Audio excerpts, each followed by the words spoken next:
Hey everyone, this is the LJ Effect podcast, affecting your mind and body to become your most authentic self. So tonight I have a young content creator, YouTube channel, Anthony Makes Videos. What's going on, my man? Nothing much, man. How are you? I'm doing well as I can be, as well as I can Awesome. be. Awesome. Thanks for having me, man. Glad to be Yeah, here. of course, man. Anthony is a young 25-year-old. He's been content creating for quite some time. I want to say you've been doing this for quite a bit, correct? Like how long? So I guess here's a question. How long have you been making YouTube videos or just doing general video creating? Well, I started a YouTube channel when I was in middle school for doing like Rubiks Cube videos, and that's what got me started. But then I stopped for a while and I didn't really pick it up until, so that was in like 2008, 2007. The early And days. then I started for real in like 2017. Like I got a DSLR camera and all this kind of stuff, and uh, I started Anthony Makes Videos in 2017. So it's been like 3 years that I've been doing it seriously, but I've Yeah. always been on YouTube. So Yeah. Well, and dude, I mean, that's where it all starts, right? Like you got to start somewhere. And for you to start in the early days, like 2008, and just kind of experimenting with it, but not going for full board till 2017, like everybody starts somewhere, you know. And your initial theme at first was Rubik's cubes, and I mean, even experimenting as a kid in middle school, like, dude, uh, I can at least say like maybe even 80% of middle schoolers, especially at that time, probably weren't even playing around with YouTube. So unless if I'm wrong, unless if you know something that I don't. But I don't know. did you have any friends that played around with YouTube too when they were your age? Not really, but I think I was really like privileged to go to a middle school where there was like a really developed like video editing sort of like class that people did. Like, for example, they would make these videos that would be like the news every single morning. And Mm-hmm. it was like a class you could take and you would learn about video editing and stuff. I never took that class, but I learned because I took like tech ed and that was like a part of it. I learned about like video editing. Like I learned how to use Final Cut Pro at an early age and stuff like that. Yeah. And I just enjoy making videos in general. So I mean, regardless of how big I get on YouTube, I just like making videos and putting them out there and Mm. just like looking back at my old content and all that kind of stuff. So Yeah. that's sort of my motivation. It'd be nice if I had more subscribers, of course, but that's secondary to the fun that I have from just making videos. So Oh, well, dude, I mean, I think everybody wants the best for their channels and everybody wants the best for what they put out as far as their content goes, regardless of which social media platform you're on. But like, dude, you have a very particular way of how you do your editing and make your videos. So that's one of the things that really turned me onto your channel, of just how you do your editing. And, you know, I'm just surprised that you haven't had enough notoriety in that aspect. But oh, in thanks. 2017, though, like, there was a lot of changes with YouTube and that platform, this platform that we're talking on. Uh, and so with that, it kind of changed a lot of things for the content creators. And then even more so going into 2020 as well, despite everything else that's happened this year. Am I right?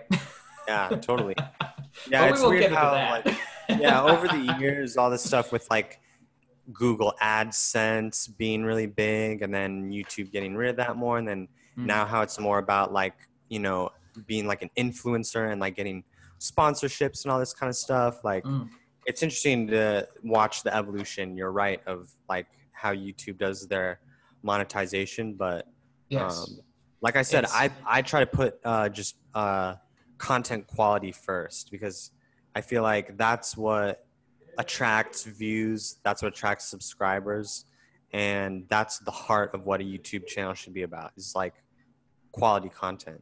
no, absolutely, man. Yeah. As well as, if I can just pick up on that, as well as having a solid niche, like a solid theme too. And Yeah. that's what I'm even learning too as I develop as a content creator and, well, now even a podcaster. So it's Yeah, just that's been great. something I struggle with for sure is having a niche. I'm kind of all over the map with what kind of videos I put out, but I'm not really worried about that at this point. Sure. because I'm still such a small channel. You know what I mean? So Oh yeah. No, it'll I get happen it. eventually. Oh, dude, yeah. No, for sure. Once you get your Something will roots. happen, or nothing will happen. Who knows? I'm just having fun. Yeah, dude. And I mean, at the end of the day, if it's something that you enjoy doing and you love creating content, you love making content, I think that's where it is. But if you, with your niche and your theme, if it's providing value, people will tune in. People will find you. People will follow you. Especially if you have a business, if you have a website, if you have a product that you're selling too, and it's producing good results, it's bringing value, then that's what's going to build your audience in the most part. But usually in those particular situations, though, too, they take a lot of time, and it takes time or overtime to build that kind of revenue, you could say. But um, so, Anthony, why don't you go ahead and tell my viewers where you're from and talk about school, things like that? Yeah, well, Because I you're not only a was content creator, you're also a student. So, well, I'm not a student anymore. I graduated from college in 2016. I grew up in Colorado. That's where I'm from. Really, my I bad. was born in California, but my parents moved to Colorado when I was like less than 1 year old or something like that. So I don't remember California at all. Hmm. I consider myself a Colorado native, but I went to school, college in Colorado, and like I said, I graduated in 2016. And I came out here to where I am now, Virginia.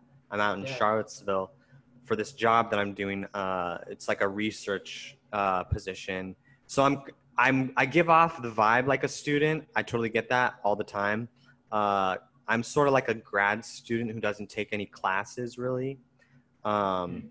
but I don't know. My research that I've been doing is sort of wrapping up now, so I'm looking for what my next step is going to be. I'm trying to transition into like a position in industry. I don't really want to stay in academia, but that's Hmm. the snapshot of I guess where I am with like school and career. I guess I don't know if Yeah. you want to know I feel more it. about that stuff. I don't know. Well, I kind of screwed up on that because I, for some reason, thought that since you were in a research position as your job, I thought you were still in school. So my bad, everybody, for Oh screwing no, up on it's all that. good. I'm a So, lifetime student. You know, I'm always learning. You're always learning throughout your life. You're a student of life.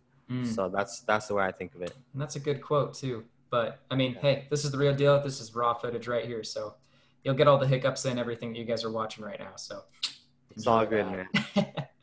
Why don't you talk a little bit about your job, your research that you do? Yeah, sure. So, like I said, I graduated from college in 2016 with a degree in applied mathematics and statistics. Yeah. So, a lot of that was like, you would do mathematical proofs, but then you would study statistics, but you'd also apply it and you do a lot of like computer science kind of stuff. And this position that I came upon is in biomedical engineering, which I really didn't have any background in, but they needed someone who had a mathematical background to develop this mathematical model of breast cancer, a Mm. specific kind of breast cancer. We're looking at a certain process that leads to the development of this phenotype. That's what it's called. Okay. It's like it's kind of think of it as like the species of breast cancer. So we're studying like the biochemical mechanism that leads to the unfolding of this cancer. It's But they needed a interesting. mathematical model to supplement all of these wet lab experiments that they're doing. So I got It's hired very on interesting. to do this, and I've been applying my mathematical modeling expertise. I don't really have that much expertise, but that's what I've been developing, cultivating.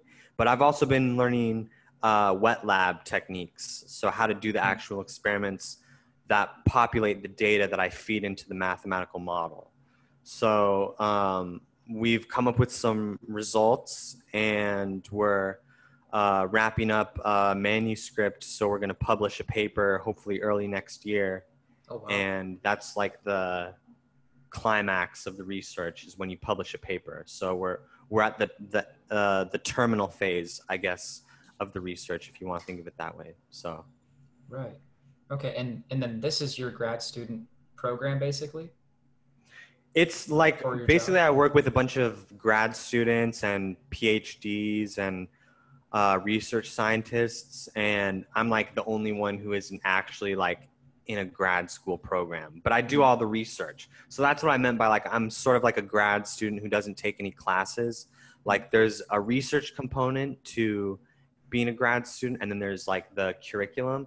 I just don't do the curriculum. I just do the research. Okay. So I'm not going to get a master's degree or a PhD when I'm done with this. But I will get my authorship on a publication. So, Oh, yeah. wow. Yeah. Dude, that's legit. Yeah. Something That to is put on a legit. resume. That's always a good thing.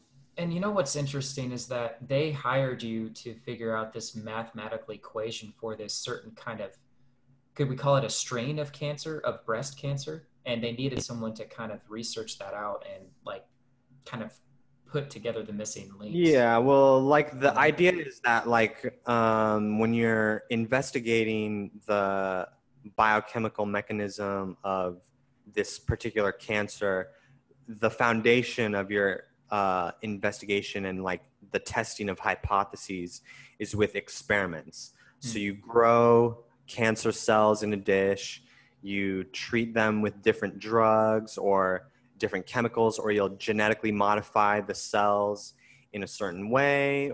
You'll maybe grow them in 3D, maybe you'll do experiments in mice, all sorts of things like that. But cancer is so complex, it gets to a point where the experiments you would need to do to test your hypotheses are way too complicated. There's just too many variables where you can't do all the tests and get good results, or there's just so many tests you would have to do, so many experiments that it would just take forever, or it's just not feasible. But if you have a mathematical model, you can sort of overcome that obstacle and you can sort of like get to the answer that you want without having to do the experiments. But it requires that your mathematical model is like informed by experimental data. So they call it like systems biology. So it's like a systems approach, really. So you're integrating like things from like big data or, you know, mathematical modeling, and you're doing like high throughput experimentation, and you're not just doing one of those facets, you're trying to combine them all together in a systematic way.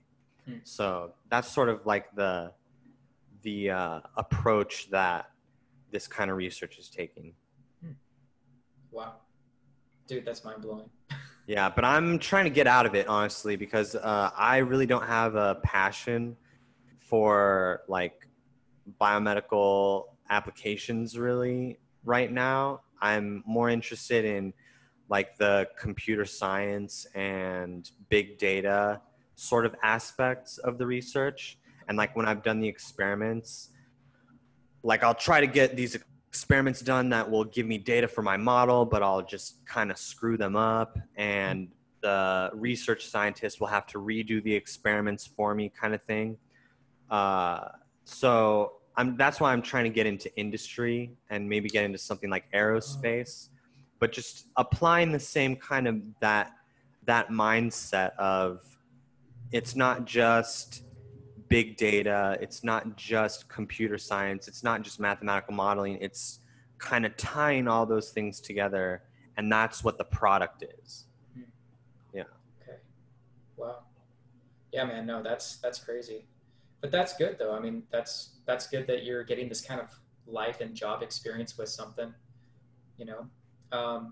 But I totally could see you doing computer science, man. Like you're already so much of a techie. Like I think that's just the piece of the missing puzzle. Because I think once you get on that, once you learn that, or whatever you have to do for that, do you have a degree for that for computer science? Well, my degree is applied mathematics and statistics, which is very, very closely related to computer science. Okay. I took a lot of computer science classes, like, you know, data structures, algorithms, things in like parallel computer programming, things like that. But I didn't get like a minor in computer science or anything like that. There are certain areas of like the fundamentals of computer science that are missing from my wheelhouse, my skill set, if you will. Okay. But I have lately been really motivated to fill those gaps on my own, especially after having recently done a coding interview for the first time and failed. and I didn't get the job. But the things that they were asking me, it just really gave me a new perspective and has motivated me to learn more about those fundamentals of computer science that I feel like I'm missing. So, Okay, yeah. man.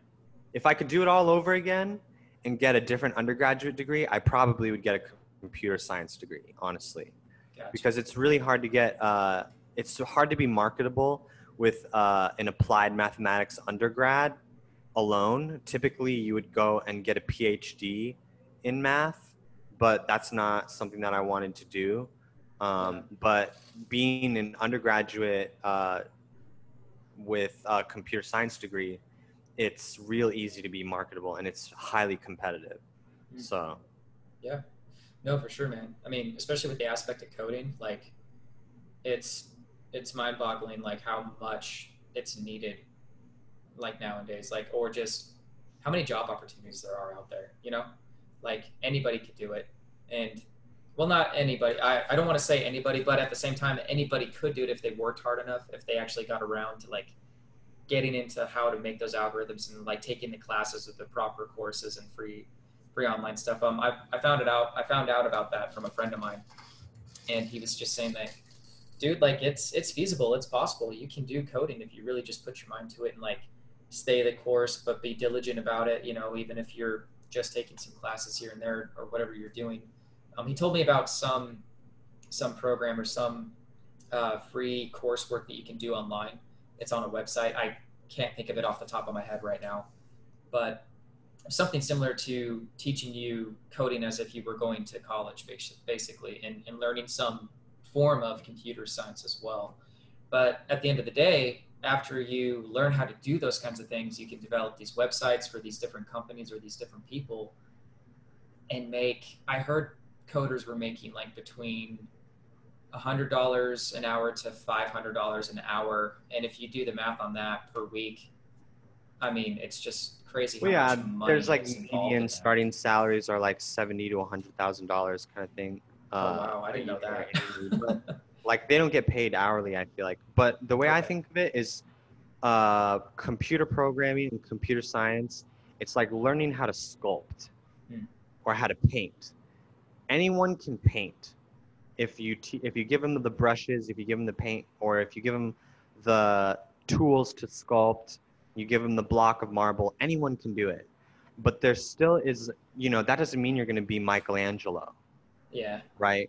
That's sure. the way I see it. And that's the way it is in the job market for programming positions because you're right. Anyone can learn how to do it, but do you want anybody to be programming the code that's responsible for, autonomous vehicle driving or like the, you know, maintaining nuclear power plants kind of thing? Like Hmm. you need a certain level of skill that is different than someone who's just trying to program a website. Okay. There's so many different flavors and it's a huge spectrum, but programming and being able to code is a very valuable skill set. And if people are interested in learning how to do it, there's everything's online. Hmm. You're right. So you just have to have the motivation and having a project, something to code up, some program that you want to develop or implement, that's like half of it Hmm. at least. Because you can just look up, syntax, be like, oh, I know what a for loop is, I know what an if statement is. Hmm. But if you don't have like a project that you're trying to implement, it's pretty much worthless. So that's my 2 cents. I But got you. I could go on about this stuff for a long time. So Yeah, and that could just be anything too, even like as simple as a website. Like, could it be as simple as a website for coding? it could even be like you could like program like a little calculator or something that figures out how to reverse a sentence, Hmm. like you input a sentence and it just flips all the letters around, like Hmm. programs could be like super super simple and basic, just hello world, that's the prototypical one, up to things like autonomous vehicle driving, which is like millions of lines of code that no single person could develop on their own. You have to have teams of software engineers working on, and it has this whole, life cycle that the code goes through and all these sorts of things. Mm. Yeah. Okay. Wow. Interesting. Yeah. Yeah, dude. No. Coding is crazy. It's Yeah. awesome. If you really look at what computer programming is, you are taking the thoughts that you have as a human and you're using it to manipulate physics, basically. Interesting. Because your thoughts, it's all about abstraction. So like if you want to make a program that figures out like, the area of a triangle, you have this idea in your head that's the abstract idea of, oh, it's, 1/2 base times height. But then you have to put it in a program, and then the program gets compiled, and it gets to become machine code, and then it becomes binary, and then it goes into the hardware of your computer, and then it goes into the transistors, and then it's electrons moving around in silicon and all this stuff, and then out pops the answer from all that. So it's kind of like a trip to think about programming in that way. If you really think about that connection of you're taking your thoughts and it's like bending physics to get results out. Yeah. Dude, that's all interesting. That's mind blowing. Yeah. I could go on about this stuff all day, man. Sure. But yeah, we won't. But I won't, Yeah, we won't. Yeah. We'll get into the next topic. It's all good, yeah. So me and Anthony, ladies and gentlemen, we actually met through a Facebook group called Monk Mode that was created by Elisha Long. Shout out to Elisha Long, by the way. Great Shout out YouTuber, to you, man. Great YouTuber. And me and Anthony had talked about how Monk Mode basically is an empty container for ideologies. And Anthony, if you could, for my viewers, maybe you could elaborate a little bit on that. Sure. So I don't want to red knight right now, but there is red pill out there. So for anyone who already knows about red pill, there's the term red knighting, which is just where you're like unloading and being like an evangelist for a red pill. Oh, okay. See, I never heard of that. I never heard of red knight. And I know about red pill stuff, but I never heard of red knight. Okay. Yeah, it's like if you have a friend who's like breaks up with a girl and he's like, oh, I'm feeling lost. I don't have any meaning in my life. And then the first thing you say is, oh, have you ever heard of red pill?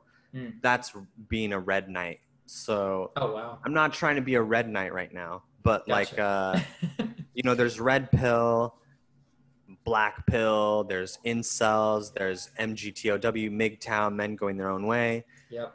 There's this whole zoo of these men's self-improvement groups or ideologies, if you want to put it that way, that are out there that have been popularized on the internet, especially after the early days. It was like pickup community with like forums like So Suave and stuff like that, the whole like Rollo Tomasi strain of red pill. But there are all of these ideologies out there, and people form these camps around these ideas, basically. But monk mode is a little bit different because there are no explicit rules. There is no hard sort of, I don't want to say agenda, but there's no like concrete ideology, essentially. There's no philosophy behind it. It's just a title. It's monk mode, and it's kind of loosely associated with all those other things like red pill, MGTOW, all those other things. And so when people join monk mode, the way I see it is they bring whatever they think is in their heads is monk mode, essentially. Right. And it's just kind of this melting pot of all those different views, really, where that's what I sort of meant by it's an empty container for ideology. Or like another one, a parallel example, and I hate to make this political all of a sudden, but like the red Make America Great Again hats that'd be another example of an empty container for ideology. Because on the one hand, you could use the red MAGA hats as like, oh, it's Donald Trump,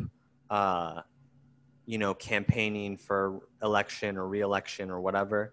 Right. But then, maybe the news will look at like all these people who are like maybe like a school shooter or something like that had on his Facebook a picture of him wearing a red MAGA hat, and then it becomes something totally different, right? Yeah. So that's what I mean by it's like an empty container. It's just like there is like a meaning, a superficial meaning behind it, but that deeper core philosophy of what it is, it sort of is like, in the eye of the beholder in a way. Yeah.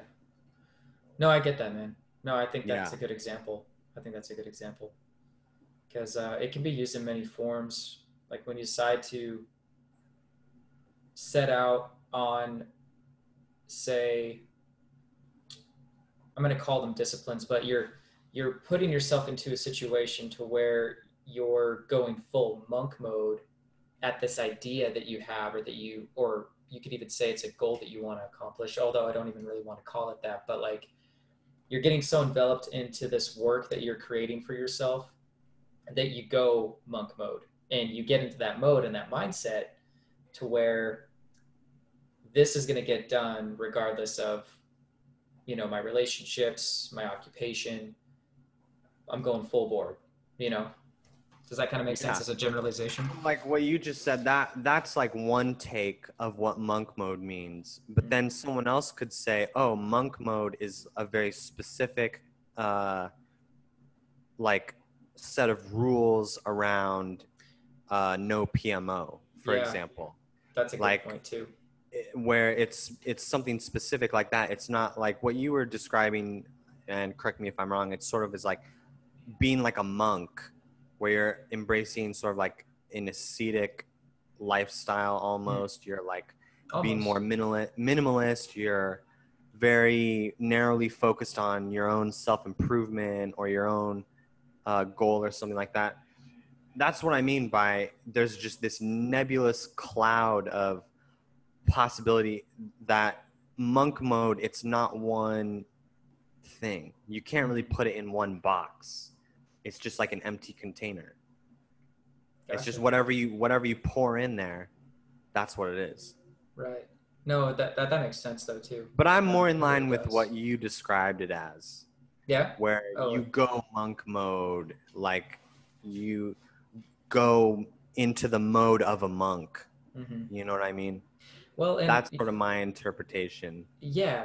And I just think that since I've been following Elisha Long for quite some time now, I think that he really made it his own thing. I mean, he even made it his own brand.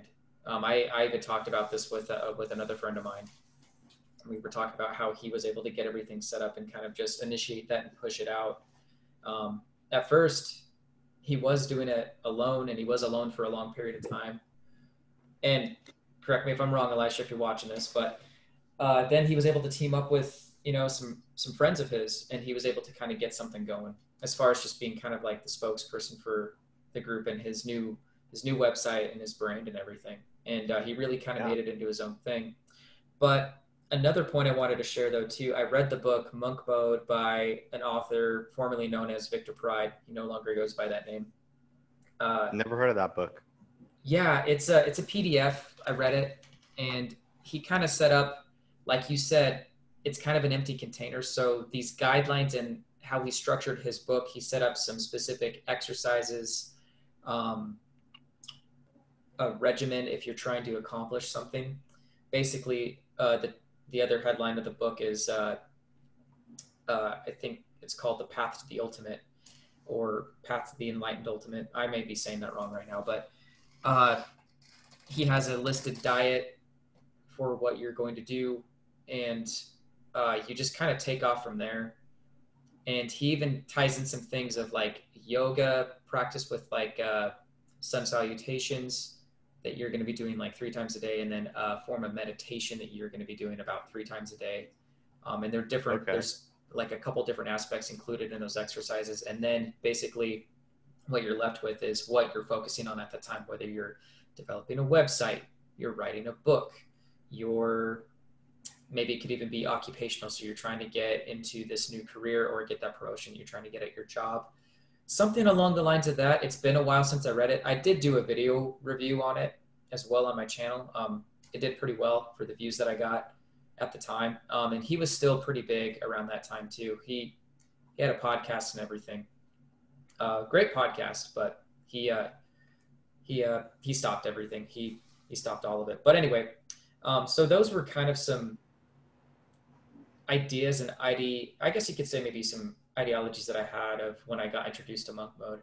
And then of course, since you had mentioned red pill earlier on when we started talking about this concept, I know that the red pill community or the red pill book, if you've read it, talks about that type of monk mode and talks about the aspect of monk mode. Yeah. I don't know. I just, for me personally, the big flag that I sort of rally around is like Jordan Peterson. I wouldn't say that he is like monk mode or like red pill or anything like that, but he was sort of the stepping off point that I then ventured into reading like The Rational Male by Rollo Tomasi, and that's how I found Elijah's videos and stuff like that. I read that book too, yeah. So yeah, I mean, it's like I said, it can be interpreted as a very broad category, depending on how you think about it. But I think it's all positive. I like Elijah's group. I mean, if you think of it as monk mode defined as Elijah Long's little tribe of online followers, I'm a fan. So I don't know. Yeah, no, me too, man. I think what he's created and what he's done for himself is phenomenal. I think it's great. I think it's kind of created a good community to a degree. I like his main group, Monk Mode Mastermind box. Because I think I met you in that one, but I also met you in the old Monk Mode group. In the old Monk Mode, yeah, for sure. The old Monk Mode group was cool when I first joined, which was years ago, like 4 Yeah, well, it's years interesting ago. you bring that up because We're almost going like back relics. to going back to the whole empty container of ideology thing, I think that's kind of the difference between the old Monk Mode group and then the mastermind group is like the old Monk Mode group didn't have as much structure or rules or principles as the mastermind group does. Yeah. And it just got so big that it was just anarchy, essentially. Oh. Yeah. And the mastermind group, it started off small. It in the early days, I remember, because I was one of the early adopters of the group. I feel like me as well. It was hard to make connections with the other guys in the group because it was so small. As it grew, that became easier and easier. But now it's at a point where it's like at a tipping point of being like, is it, a small group? Is it a big group? There's like 800 or like almost 900 people in the group now, where, when you're looking at the feed on Facebook of all the latest posts, it's hard to keep up with all of it. Yeah. So it's becoming a little bit harder to make those connections with other guys. And I feel like what would really unify things or like rein everything in is if there were more concrete rules and principles behind what the mastermind group is all about. Like, for example, Fight Club. Fight Club is a great example of like, probably the only example of a sort of like men's group coming together, men trying to get better. Of course, the end of Fight Club, it becomes Project Mayhem. But initially, it's like men coming together and they're trying to like reinvigorate their manhood. And I remember watching an interview of Chuck Palahniuk, the author of Fight Club, on Joe Rogan podcast. Oh, wow. And he was saying how he was inspired to write the book because he noticed that women had all these different books like Joy Luck Club, Sisterhood of the Traveling Pants, all these kinds of things that are like, you know, women coming together and, you know, reinvigorating their womanhood. And there was nothing like that for men. And so then here comes Fight Club. But the point I'm trying to make is what is one of the central things about Fight Club? It's that there's the rules. What's the first rule of Fight Club? You know, you don't talk about Fight Club. What's the second rule of Fight Club? There's all these rules, right? And that is sort of, that unifies and solidifies the ideology. It's not an empty container anymore. It's something concrete. That's something that is lacking in the mastermind group. And I think that as the mastermind group gets bigger, without those like rules or principles in place from Elijah, then it's gonna devolve into anarchy again, just like the old monk mode group. Because it'll just get so big. It'll be like, how do you make connections with the guys, you know, like in a sort of meaningful way? Because it'll just be so big. That's my opinion. I've talked to Elijah about this. He says they're good ideas and stuff, but like he's probably got so many other people messaging him and so many other things on his plate that he's not going to like sit down and think philosophically about like what are the rules and principles that I'm going to lay out for the mastermind group. So, but it, you know, it's an interesting like experiment to watch unfold at the very least. Yeah, for sure, man. And you know, with that being said though too, like I don't think that he's gonna maybe brush it off. I'm sure that he's gonna think about it. You know, he's got a lot to think about and to put onto his plate for the group. I mean, it's his website, you know, and it's his thing. Well, I guess I should say it's their thing because him and his friend have decided to put that website together.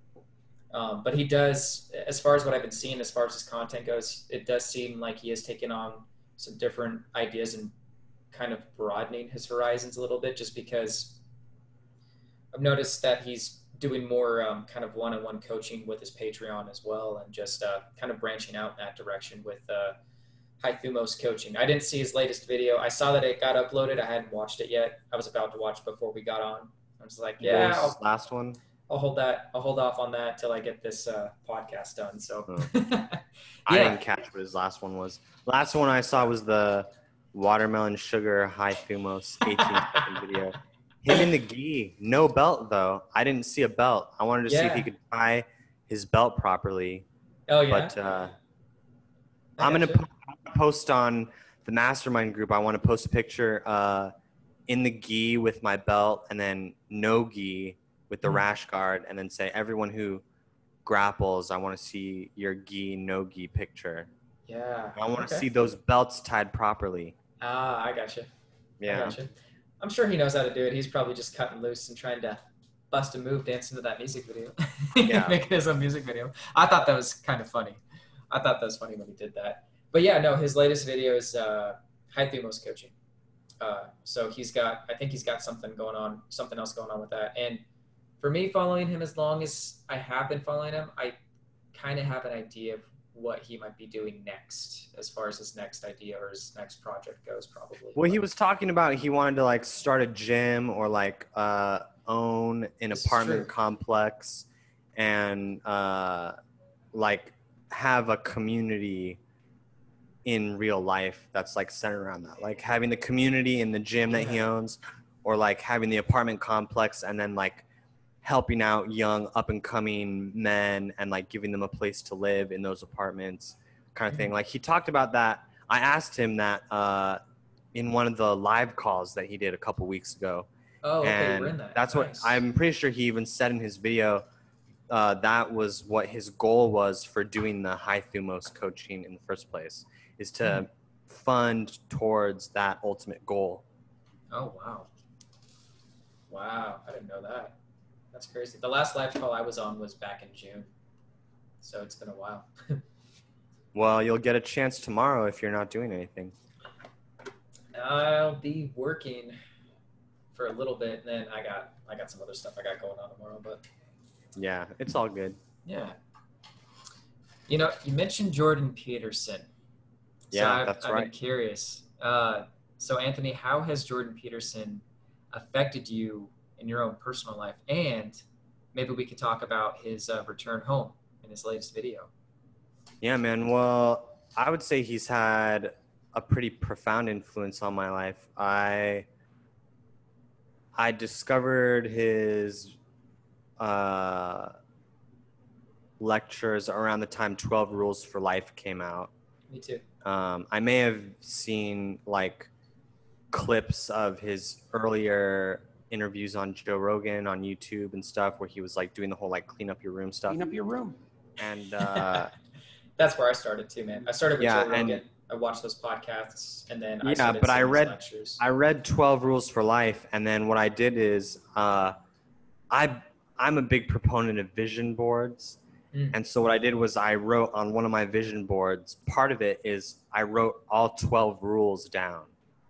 And it's on my door in my room. So when I've got the door shut, it's just like right there. So whenever I leave, I look at the 12 rules and like all these other mantras and stuff like that. Oh, wow. And I feel like I've really internalized a lot of his rules, and they've had a positive impact on my life. For example, one of the biggest ones that I see not only in myself but in other people is the rule. I think it's 5 or 6. It's compare yourself to who you were yesterday, not someone else today.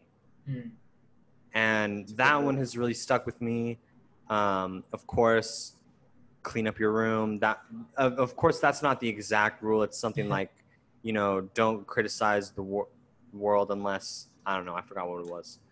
No, here I am being a hypocrite. Right. I look at the rules every single day and I can't remember what it was. Oh, whatever, man. But it's all right.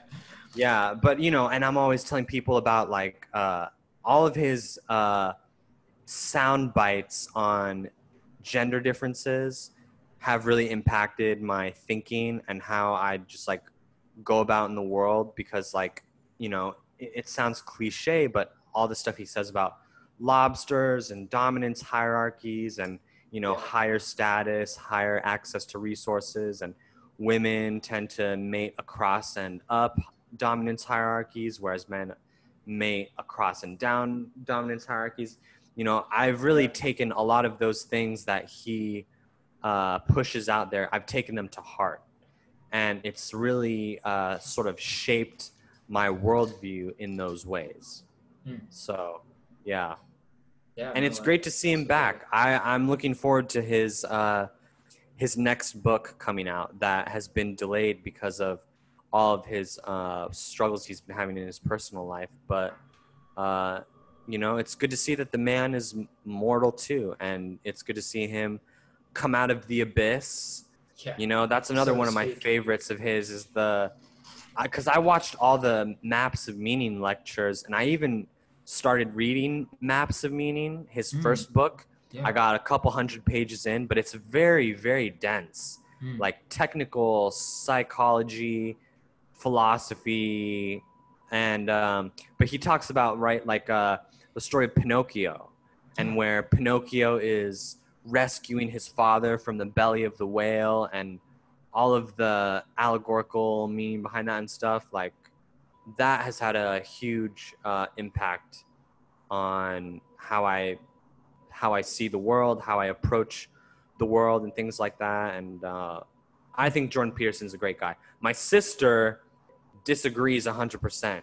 I sent my sister a copy of 12 Rules for Life, and she's annotating it where all the things she disagrees with and putting in all these like papers that are like, I mean, not to all of a sudden knock feminists, but it's like,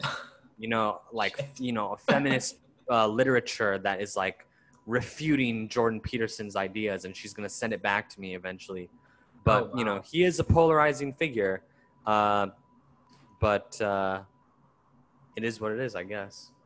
Yeah, I mean, yeah. No, I mean, that's just kind of like a whole nother can of worms right there. Yeah. But dude, I really enjoyed 12 Rules for Life. I thought it was great. And that's what kind of turned me on. After I read that book, that's kind of what turned me on to his channel and what kind of turned me on to his lectures and stuff. Even the aspect of him using the story of Pinocchio and that whole, what's the word that I'm trying to use? The story was articulated to have you face basically like taking the simple concepts of one being like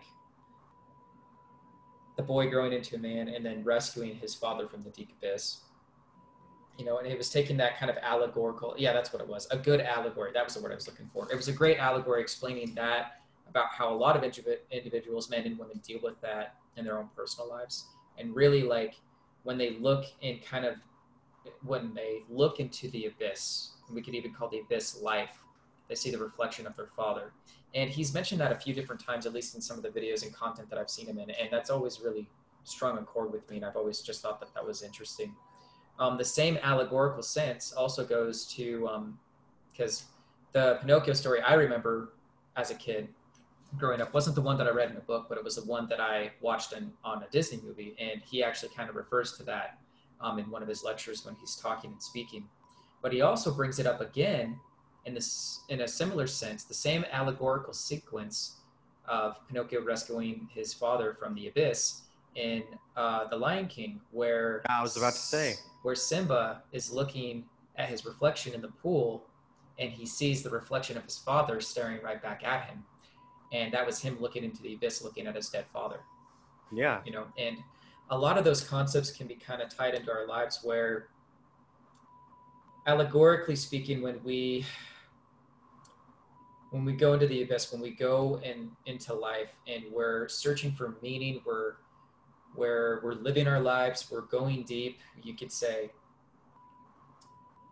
we end up figuring out that it was our father that needed saving, or we see the reflection of our father, the person that, like, the one person that gave us life. I mean, obviously it takes, you know, the mother and the father, but the father has such a big, and I mean, you were talking about the hierarchy. It means, like, has such a big hierarchical status, being the father figure in the family, being the figurehead, the leader in the family. Whereas in our lives that we're living out, it kind of becomes a reflection in ourselves. But we don't see that until we see our true potential. And now I'm going to get into the other allegorical sense of slaying the dragon. Like, we go into the cave, we find the treasure, we find the gold. But where there's gold, there's a dragon. And we have to slay that first before we can get the gold. And we can save the town, or we can save the kingdom. Does that make sense? Yeah, well, you should definitely read Maps of Meaning, because all those things you touched on, like the archetype of the father, the primordial chaos, the dragon, and the way that narratives encode meaning that are synthesized in all these different levels of being. That's what his book Maps of Meaning talks about. Oh, really? Okay. That's where his like the clips of him talking about Pinocchio Mm. are from his course that is centered on that book.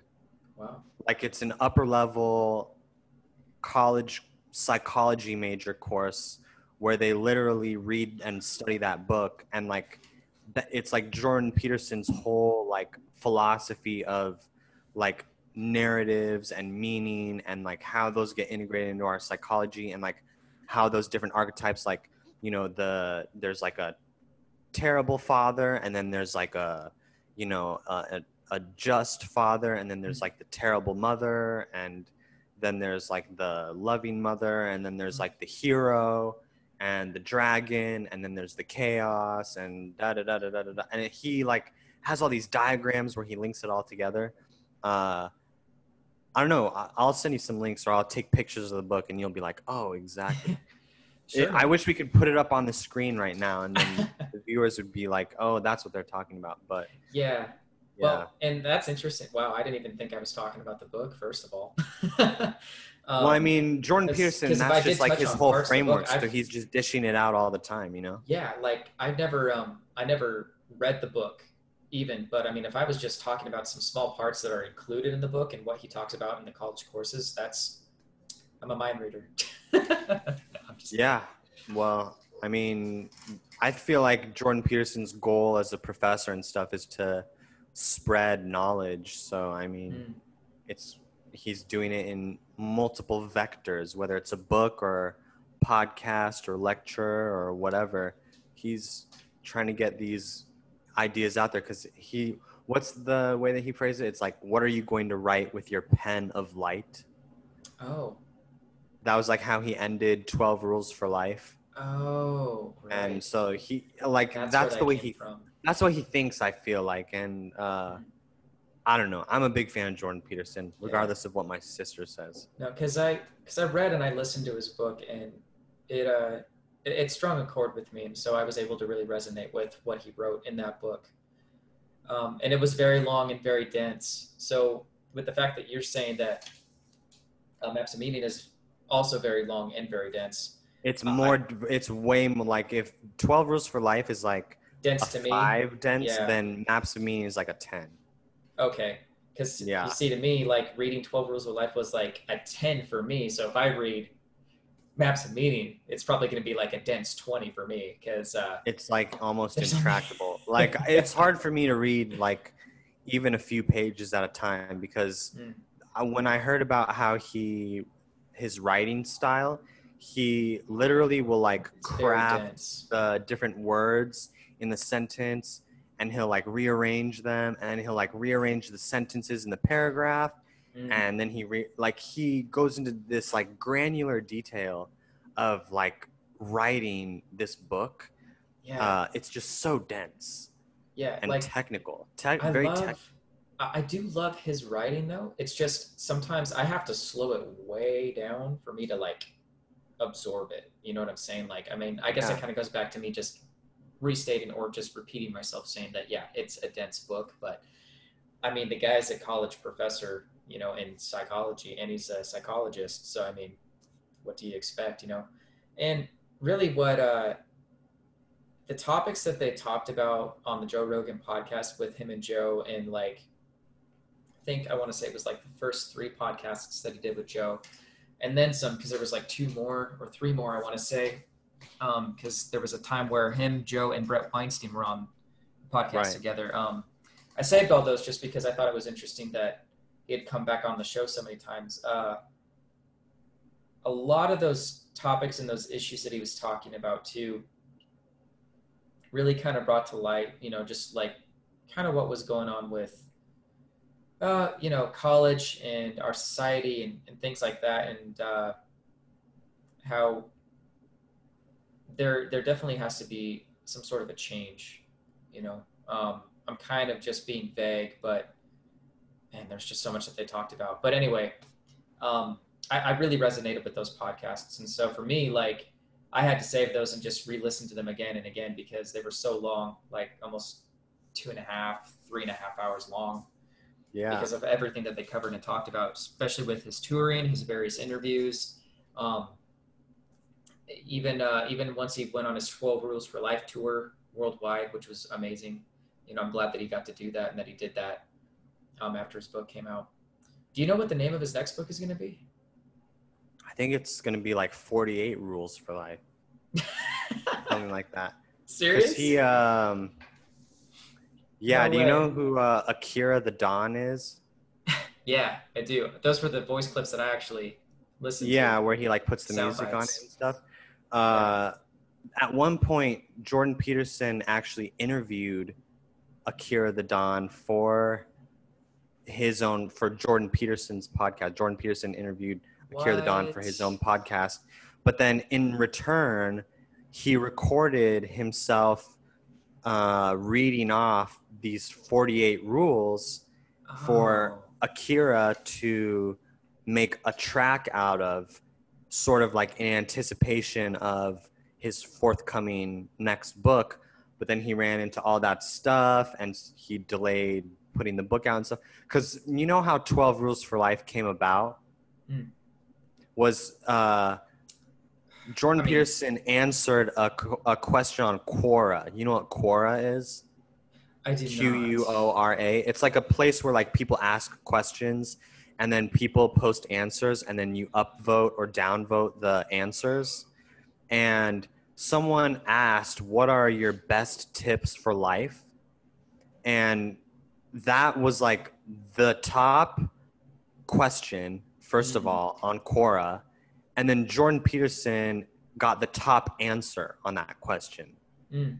So he was the top answerer to the top question on the entire website at one point.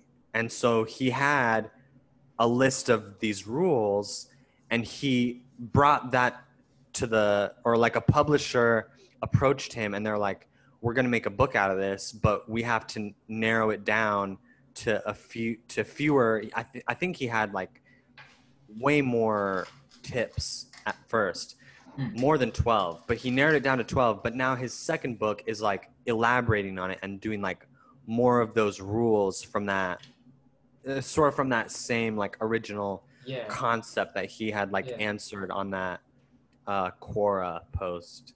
Okay. Interesting. I had no idea that's how it came about. I mean, I read the book, but I don't remember him talking about that. Like, it was in the introduction or the afterword or something like that. Yeah. I was wondering what Quora was then, because you may have jogged my memory just now, because it was probably in the book where I read that, but it's been so long ago since I read the book. I read the book when it first came out in 2018. Yeah, I feel like it's time for me to reread it one of these days. It's a good book. I think it's definitely one that, honestly, everybody should have a copy of on their shelf. It's just, I think this was my point. I wanted to talk about his book is that, he's not only a polarizing figure, and I agree with you on that, but that book, even though it's dense, it's almost practical in a complex way, but in a good complex way. Do you know what I mean? Yeah. Like, because that stuff really makes you think, you know?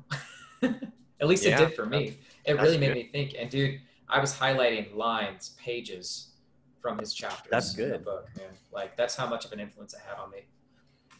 But, all right, Anthony. So. I was plugging in my computer. Oh, okay. So, getting back to you. Yeah, sure. When did you start weightlifting and bodybuilding? Oh, boy. Well, it all started in junior year of high school when I was required to take a gym class for an elective. Mm-hmm. And at the time I was really upset because I was taking all AP classes. Mm. So you know what AP classes are, right? A little bit. Or did you do IB? Some people had an IB school, some had an AP. Advanced placement's like college classes. But the way it would work is you would get, for your GPA, if you get an A in an AP class, you're on a 4.0 scale, but an A in an AP class would be counted as a 5.0. Okay. So you could get over a 4.0 GPA if you get A's in your AP classes. So I was taking all AP classes except for one gym class, and because I wanted to get a 5.0 for the semester. So I was pissed that I had to take this gym class, right? So this is where it started. Okay. And I'll never forget, I think his name was Coach Ward. He was this big guy. He did like, in his free time, he would do those like strongman competitions where they would do like lifting Atlas stones and stuff like that. Oh, wow. Yeah. Like that, he would do that kind of like strongman stuff. But he taught us all. He was that big though? Was he that big? Oh, he was a big dude. Okay. He wasn't like a bodybuilder jacked. He was like strongman jacked. Okay. If you can imagine the body type. I can. And but he was all about like weightlifting fundamentals. So like that's where I learned how to like front squat. Like I didn't do back squats at all in that class. He would only do front squats because he was like front squats are the king, and like he was like very methodical and like all about technique and form. He taught, you know, deadlift, bench. He that's where I kind of like picked up the fundamentals of lifting. I didn't think about it at all because the next year I was able to take only AP classes and get that 5.0 GPA, which was disgusting for my ego. But I ran cross country as a senior in high school. And so I got really, really skinny. Like I weighed probably like 100 pounds when I graduated. Oh, wow. And me and my buddy, who I still talk to like every single week to this day, I grew up with him. We got together and we're like, you know what, man? Like, I want to go to the pool and I want to look jacked and I want to talk to girls, you know what I mean? But I'm all skinny now. We need to go to the gym. Mm. And we had this friend who was like, he had been going to the gym for like a couple years already. And so he was like already getting some gains. And so we're like, oh, we're going to go with him. And so that's kind of where it started to like pick up momentum, was like after high school, when me and that friend were like, oh, you know, we're trying to get jacked, we're trying to get big. And then I get to college and I stayed on it, and I would just go to the gym. I made it more consistent. I made it more a part of my identity. I would go all the time. I learned about dieting. You know, I would, you know, started doing the whole like chicken and rice, oatmeal and eggs. You know, I was just like, I totally got involved in that. And arguably, maybe one of my best physiques ever I got while I was in college. Like because I would go to the gym.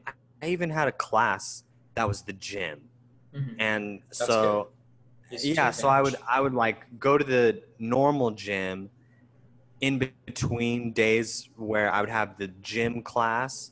And then like on the days of the gym class, I would go to the, you know, the football players gym, and I would get a, you know, a workout in there. So I had like the variety of gyms, and like, you know who Phil Heath is? Yes. Mr. Olympia, Yeah. or To a former degree. Mr. Olympia. I know a little bit Bodybuilder. about him. I know a Yeah. little bit. Well, he lives in Colorado, and the gym that he trained at was like 10 minutes away from where I went to college. So on top of like, I would have the gym class where I could work out with the football players and going to the normal gym. I also went to this pro gym and got to be around like real bodybuilders.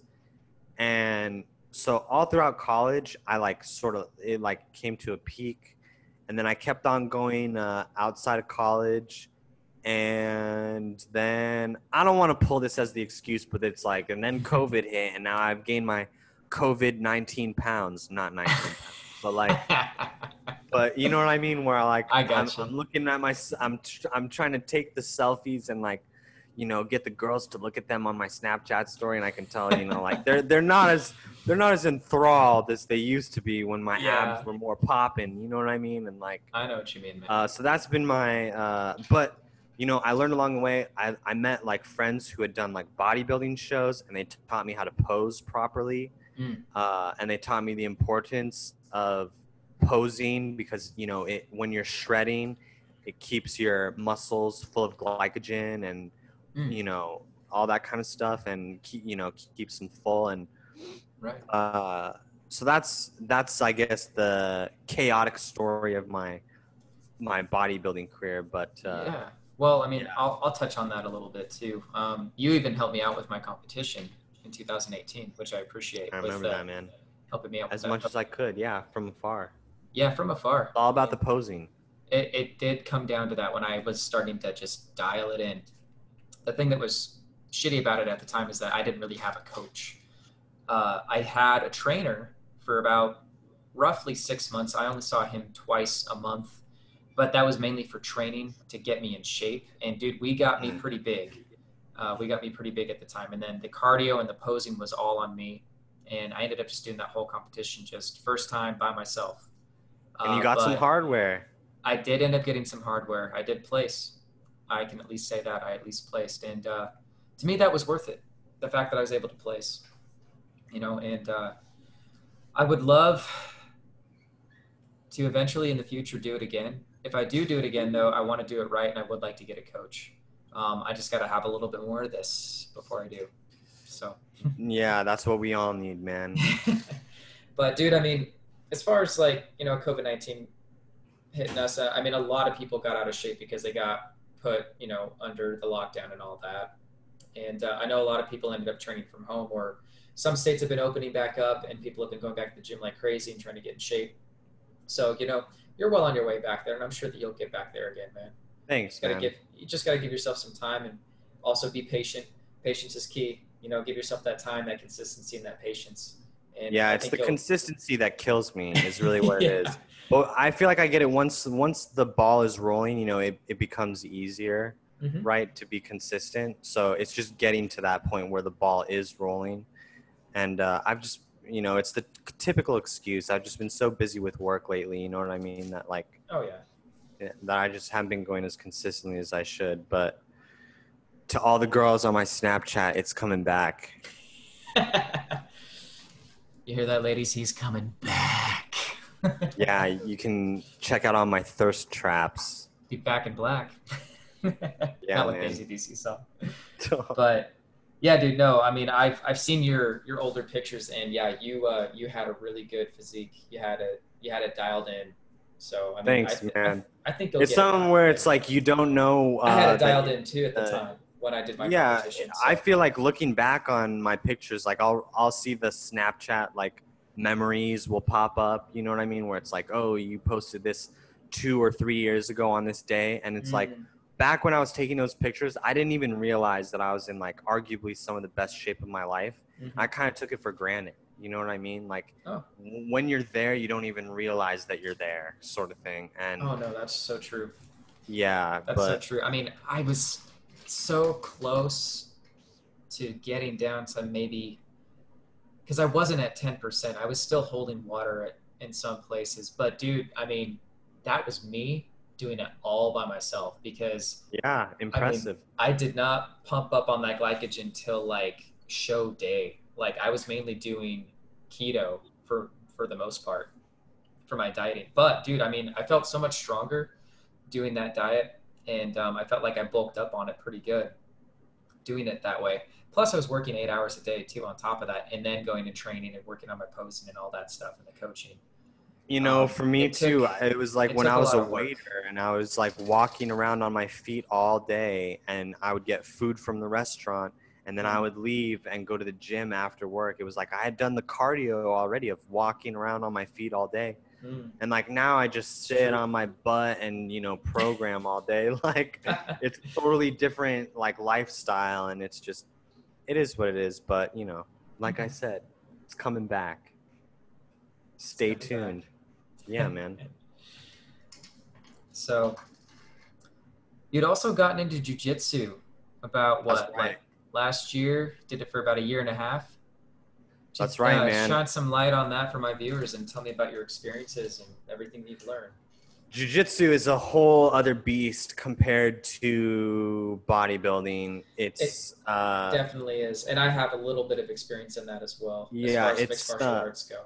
But yeah, man. What did you do? I want to hear about yours first. Well, for me, it was an MMA gym, so it was mixed martial arts, kind of like granted to the T. So there would be kickboxing nights, and then every other night we would do jiu-jitsu, and then it would just kind of roll over. So like it would roll over into like the 3 days a week you do your jiu-jitsu nights, and then 2 days a week you do your kickboxing nights. Then it roll over into the next week, and then 3 nights a week you're doing your kickboxing training, and then 2 nights out of the week you're doing your jiu-jitsu nights and rolling on the ground and stuff. I trained with a team that did compete in town, or does compete in my hometown where I'm from. And they're a pretty bad team, dude, like in a good way. Like they had some stars come out of that team, and they ended up moving into bigger and better places and going into to other teams outside of the town team that I know of, as well as there's one guy I know from my town that went to the UFC, and he does fight pro. Very close to winning a couple matches, just not close enough. But Dana White wants him to come back. He still is encouraging him to come back. And my memory's a little fuzzy on that news, so I don't know if that's true or not. So if he's watching this, don't take it personal. So wait, how long did you do that for? He's got some skills, and I admire him for his abilities and his skill that he's learned over the time. Just being bred into it, man. Wait, say that again. How long did I do? How long did you train there for? It wasn't very long. It was between 6 and 8 months, and then I started working nights at a hospital. This was years ago. My initial background is stand-up boxing, though, Western boxing, and I did that for a year and a half straight. Interesting. Yeah. So if you got into a fight, what would your strategy be? Probably run. Right. I kind of go off of what Joe Rogan says. I mean, you should. I mean, to touch on that, like, before I started jujitsu, it's kind of like a stereotype in Mm, jujitsu where like the big guys are like naturally just like way more chill, mm.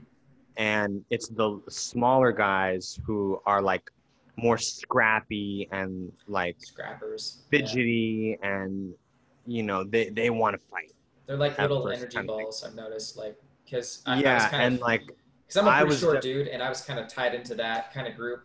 And for me, my body needs to be active. I'm just an active person. That's just how I was built. That's why I got into yeah, bodybuilding in that's the first good. place and started lifting. And, I did some real work as an athlete too. And I was an athlete back in high school.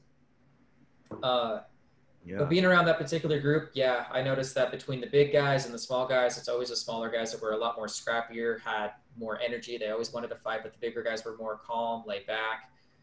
They chilled. They were just like the trees of the dojo, basically.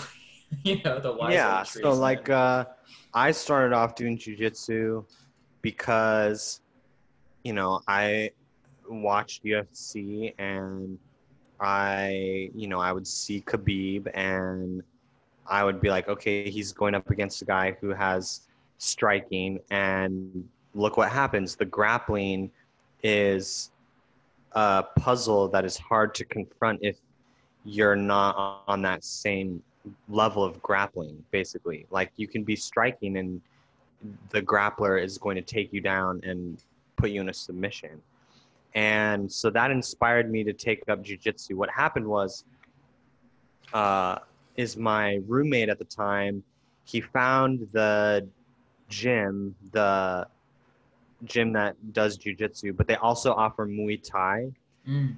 And he was like, "Oh, let's join the Muay Thai beginners course." And I was like, "Oh, man, I've been studying UFC and stuff, and like, I really think that like jujitsu is a superior martial art, Mm. because I really want to fight. Like, like I just think about like, oh, if I'm in a bar fight, I want to know it. I want to take down the big guy, this rugby player who is flirting with my girlfriend, or whatever. Like, I want to be able to like take this guy out." And but I was like, at the same time, they had a jujitsu basics course. And so I was like, dude, we should really do this one. And so he was like, reluctantly, he was like, oh, okay. But he just ended up backing out. But I had already paid for the course. Mm. I'd already signed up. And so I went and I did it. And it's, it, I, I'm not gonna lie. Like, I'm not one of those people who like fell in love with jujitsu right away.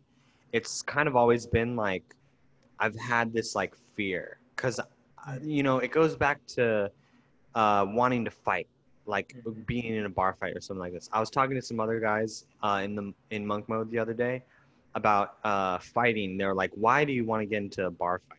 Yeah. I answered honestly, it's because I'm a super insecure person. Like talking about like the rugby player who's like hitting on your girlfriend, like that just like drags out these insecurities in me, and I want to overcome that by fighting. Mm. And so I would kind of have that same kind of like ego, like I have something to like prove, or like I want to go to the mats and like learn how to be a killer. You know what I mean? And so Yeah. it was always hard in the beginning because that was always the mindset that I brought. It wasn't always like, oh, I'm going so that I can have fun. I was like, I need to learn skills. I want to be like technical about this. I want to like, you know, whatever. And No, I hear so what I you're just saying, kept man. on doing it, and I got through the basics course. I got a gi, and I started going to the level 1 class, and slowly it just like changed my mind to like where I'm at a point where like if I'm in a fight, I would choose to not fight if Mm. at all possible. So that's like the long-winded answer to like what we were just talking about is like, Yeah. yeah, where you were like, oh, I would try to run from the fight. It's like, yeah, I would try to avoid the fight too, because now I realize like there are so many different body types that are out there, Yes. and it's not the most jacked bodybuilder looking guy who's going to win in the fight. It's someone who has more knowledge and experience and training fighting. And you don't know when you're in a fight what kind of skills that person has. Yep. So if you get into a fight and this guy has, he's been doing MMA for like 7 years, like it doesn't matter what his body type is, you're going to lose. Mm-hmm. So, and it's like with jujitsu, like if you're a white belt and you go up against a girl who's a purple belt, doesn't matter that she's a girl who's smaller than you, you're going to get tapped unconscious kind of thing. And so it's like that. I kind of like had that change of mindset where like I wouldn't want to be in a fight. But I asked you before, what would be your strategy if you would be in a fight? And I'll answer my own question. If I were to get into a fight and it's like, I don't care if someone like tries to fight me and they're like, oh, I know a strategy now. Like, okay, whatever. Like, dude, it's all a game of chess. What you say now could be Exactly. something completely different in reality. Exactly. It could be different in life. So it's like it's all like a game of chess. Yeah, someone who it's physical Fighting chess. anyway. Exactly. It's like you get into a bar fight, the person you're going up against is most likely going to strike. They're going to want to do punches, maybe kicks, probably not kicks. They're probably going to want to punch you. So I would respond by doing a level change. I would like go for a single leg takedown or a double leg takedown. I know like some different takedowns, so depending on what would happen, it's all about the space and like the space between you and them and like the opportunity with their striking. But like if you've got good enough time, because you have to avoid getting hit on the way in going for your takedown. Because if you go in for a takedown, a dude could like punch you and you'll be unconscious and you'll just blind hit the floor. So you've got to be kind of methodical about it. But assuming you successfully take them down, I would go for side control and I would probably not go for mount. I would probably try to take their back and go for a rear naked choke. Because rear naked chokes it's all about control. Yeah. So like securing the back is one of the most dominant forms of control that there are. And statistically speaking, rear naked chokes have the highest, I'm pretty sure it's like the highest success rate of any submission. So like if you try to do an arm bar, it's like a way lower % chance of having a success than doing a rear naked choke. That's what I would do in a fight. But there's other factors too. Like if you're training jujitsu, you're on mats. If you're in a bar fight, you might be on concrete, where you could take a dude down and does play a factor, split your head on the concrete. As well as other people that will be around you, because you may be fighting a buddy of theirs from a group and they may just decide to jump you if you're all alone. Exactly. Or it could be not a fist fight. They could have a knife. Exactly. And it's like, what are you going to do? Or like, and George St. Pierre, he has a Joe Rogan podcast where he was talking about this. No fighter can stop a speeding bullet, no matter how good you are. So it's like, it's all a game. It's all a game. And that's why when you put it in those terms, I'm like, I would try to avoid the fight altogether. Because there's so many factors. But if I were in it, takedown, side control, take the back, rear naked choke. Final answer. Final answer. Got it. Yeah. Yeah, man. I just really kind of coincided with what Joe talked about. His secondary option is to initiate contact or to fight, but his first option is to run or avoid it at all costs and avoid conflict at all costs. Yeah. And that's even him coming from the strategy as a fighter too. I mean, I was kind of surprised by his answer, but at the same time, when I saw him explain it in that clip I think it was from one of his podcasts, that it made a lot of sense when he explained it in that way and then add that aspect. So yeah, it's fun to get into the sweaty pajama fights though at the gym, and yeah. Honestly, like I hope Zach Heath isn't listening to this right now, but I haven't probably been going to, dude. Just in a quick minute. I haven't been in a quick minute. You know what it is? It's because I don't go to open mats enough. Mm. I go to the class a lot more than I go to open mats. Mm. And my learning style is I learn better in the open mat. I'm just honestly like I'm a one stripe white belt Mm. even after all this time. Like there's a dude who started in the same basics class as me and he's a four stripe white belt right now. Like he's on Zach Heath's level. He goes Mm. like all the time. And I'm a Interesting. one stripe white belt. You know what I mean? Yeah, I And get it's that. like I just wouldn't go to the open mats enough because like I would just go and it's so hard for me to get a submission. Uh, I but I got you. still love it. I love watching jujitsu. I like to follow like a bunch of grapplers on Instagram, even though my Instagram's deactivated right now. But like that's a It's whole all, other story. But it's all good. We'll I plug it love in. jujitsu, and once I get a new job and stuff, then that's when I'm gonna more seriously get back into it because Hmm. I do like I know that I've like learned things and like I still can do jujitsu, but it's like you gotta keep going, you gotta keep doing it, and Especially if you want to develop those skills, like you still got to keep going. You gotta, yeah, if you want to make it kind of a, I want to say if you want to have it second nature, make it a second hand, have it and know it second handedly. You gotta be able to make the time to go to those open mats for yourself. For example, like if that's your best learning curve, go to those open mats and learn as yeah, much as you can and absorb as much as you can. yeah. Because like I'll So be in the classes and they'll be like showing like, okay, we're gonna do a Kimura now, and he'll like the professor will like be doing the thing, and then mm, I'll like go with the partner, and I'm like, I don't know what the starting position is. Like I'll just like ADHD kind of like it'll just like float out of my brain. But in mm. open mat, it's like you're just kind of like you're just getting it, and at So least you I don't know. get That's what that, it you is. kind of get that work, you get those scenarios to work through because that's what we did as a team when I Yeah, did or plus jujitsu like and you could go to boxing. open mat and like some guy could submit you with some like crazy stuff that Yeah. you have never seen in class before, and then you could be like, yo bro, like what did you just how did you do that submission? And he'll be like, oh, like instead of doing the triangle this way, you can like go to this, and go Mm. back to mount, and then you can and then you've got a darce or like whatever. I don't even know, I'm making stuff up, but No. like like that's the stuff that they'll tell you, and Oh yeah. I don't know, it's fun. But real talk, it's for me it was $125 a month, Oof. and yeah, I was like, No okay. thanks.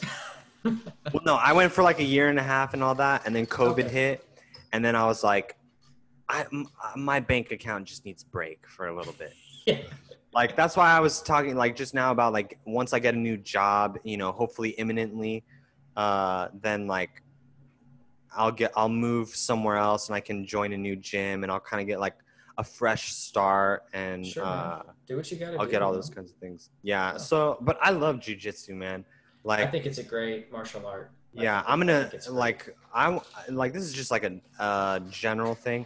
I want to have athletic children someday. That's assuming that I meet the future mother of my children, There you go. and I'm definitely gonna try to get them into jujitsu early, and because they're gonna be great at it if they start early.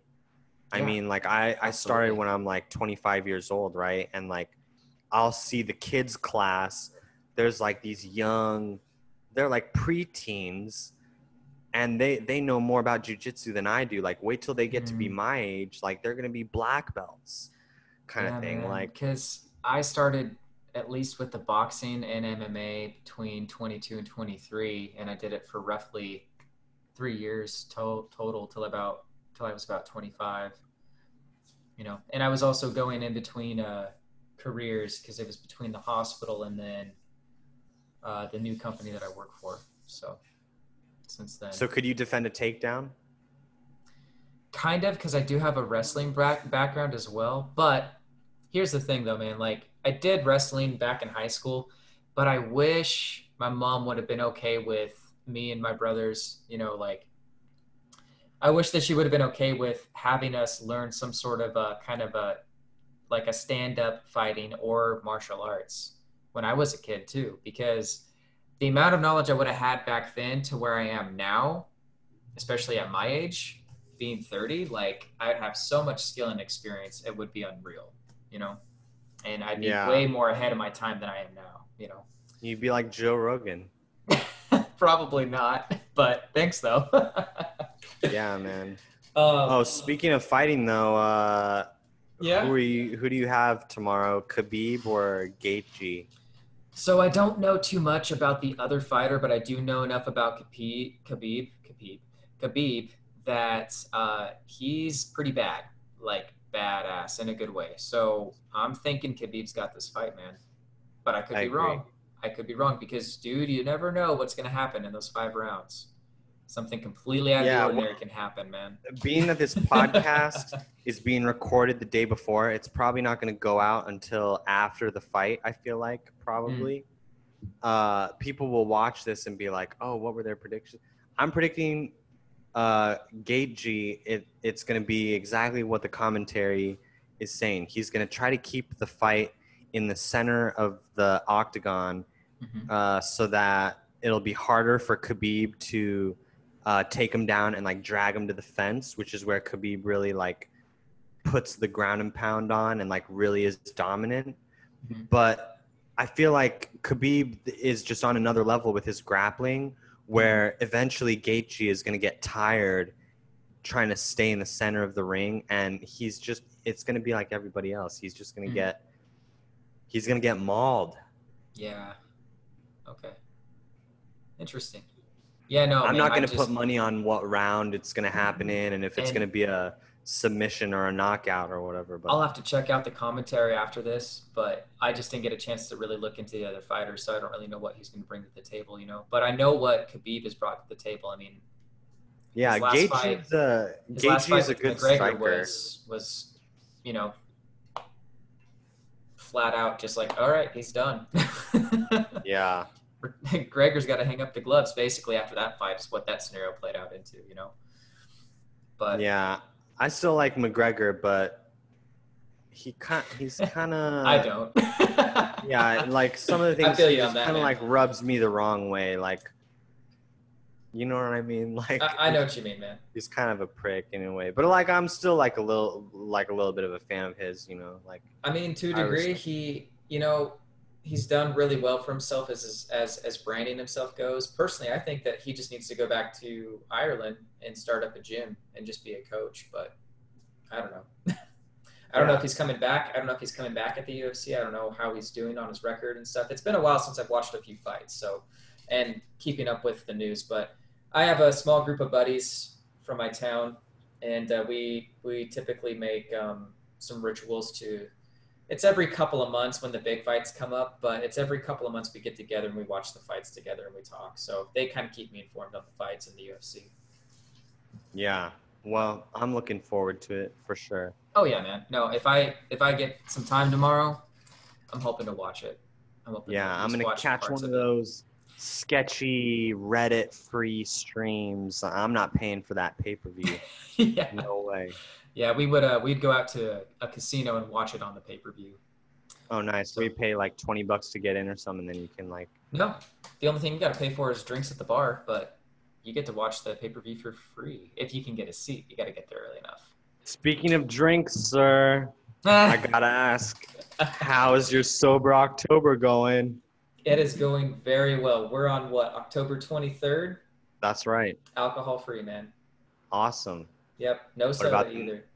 What about the nicotine? Nicotine? That I did falter up on this month, so I still got that. That's okay. At least you're honest. But I'm not giving up. Yeah, and no PMO either. So I'm doing good, man. That's good. I'm doing everything that I've said so far in the video, but for the most part, like I felt like I did fail, but Patrick kind of reassured me, like, dude, it was just one little slip up. You're okay. I'm like, yeah, exactly. Okay, I see what he's saying. But when I do sober October and when I say I'm going to do something, I always try to do what I say that I'm going to do. So that's why I felt like I had failed. But so far, so good. We'll see what happens, man. I still got, a week? Yeah. Anything could happen in a week, man, or the next 8 days. 10, well, now 12 days, but like those last 8 days, anything could happen. Yeah. It's all But good, you know. And then after I'm just this, going it's strong. yeah, no nut November. So Yeah, I got to make the next series now. yeah, you gotta keep to the monk mode. We got to keep the monk mode rituals. We got Yeah, to keep the absolutely. monk mode mindset for sure, dude. Yeah, But man. Anthony, I wanted to get to my next point though Yeah, that we let's were do going to it. talk about. Platform independent as a goal.